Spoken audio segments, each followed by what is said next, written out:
السلام عليكم ورحمة الله تعالى وبركاته. أسعد الله صباحكم ومساءكم. القصة التي جئنا بها اليوم إن شاء الله قصة قديمة من الجزيرة العربية. كان هناك رجل مهنته رعي الغنم والإبل. اشتغل عند أحدهم مدة طويلة حتى جمع مبلغا من المال، فذهب يخطب ابنة عمه، فوافق العم وأعطاه ابنته، لكنه طلب مهرا كبيرا فدفعه. أقام له العرس كما يجب، لكنه لم يبقى عنده مال يكفي للعيش، فقال لزوجته ابنة عمه: خذي خيمتك واذهبي إلى بيت أبيك حتى أبحث عن رزقي. فأخذ قربته وعصاه وانطلق في الصحراء يسير اليوم الأول ثم الثاني ثم الثالث.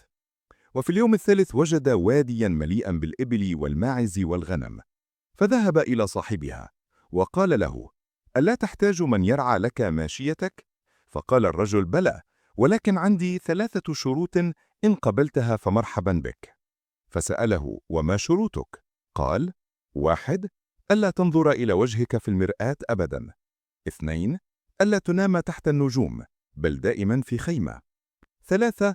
ألا تنظر إلى العلامات التي توضع على الطرق، المعالم الحجرية. ثم قال: وأجرتك جمل في كل عام. فوافق الرجل، ومرت 3 سنوات وهو يرعى، ثم 15 سنة.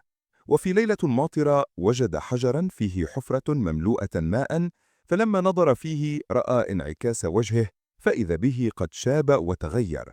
فقال في نفسه: يا للعجب، هذه هي المرأة التي تزوجتها وتركتها منذ 15 عاما ولم أسأل عنها.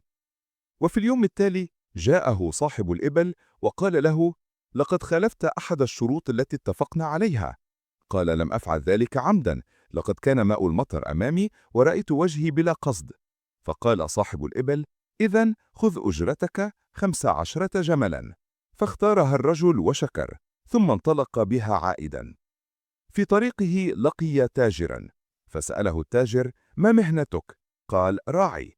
فقال التاجر: لم أرى تاجرا من قبل بلا سلعة، لكنني أتاجر بالحكم، أبيعك حكمة مقابل جمل. فقال له: بعني واحدة. فأعطاه جملا. فقال التاجر: إذا رأيت رجلا في أسنانه فرجة وعيناه مخيفتان، فإياك أن تسلك معه نفس الطريق. إن ذهب يمينا فاذهب يسارا، وإن ذهب أماما فأرجع وراءك. فقال له: بعني الحكمة الثانية. فأعطاه جملا آخر. فقال: إذا غربت الشمس وظهرت النجمة القطبية فلا تبت في واد أبدا. ثم قال له: بعني الحكمة الثالثة. فأعطاه جملا ثالثا. فقال: إذا وقع لك أمر بعد العصر فلا تتخذ فيه قرارا حتى يطلع الصباح، وإلا ستندم.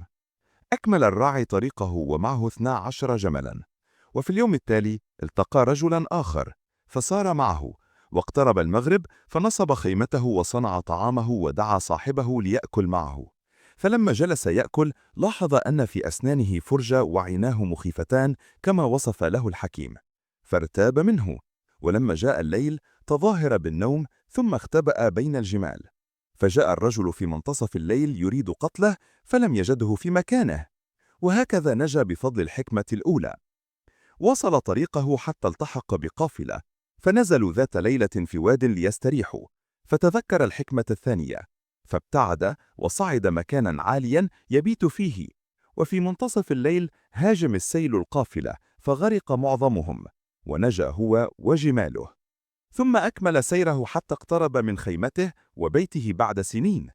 رأى رجلا نائما بجانب الخيمة وبيده خنجر، فهم أن يقتله، لكن تذكر الحكمة الثالثة: لا تتخذ قرارا بعد العصر حتى يطلع الصباح، وإلا ستندم. فانتظر حتى الصباح، ولما دخل الخيمة وجد زوجته، فأخبرته أن ذلك الشاب هو ابنه الذي ولد يوم زواجه، وأنه كبر حتى صار رجلا، فحمد الله أنه لم يعجل بقتل ابنه في الليل. وختم الراوي: وهكذا تنفع الحكمة الإنسان، فمن تعلمها عاش سالما. إن أعجبكم الفيديو اشتراك في القناة.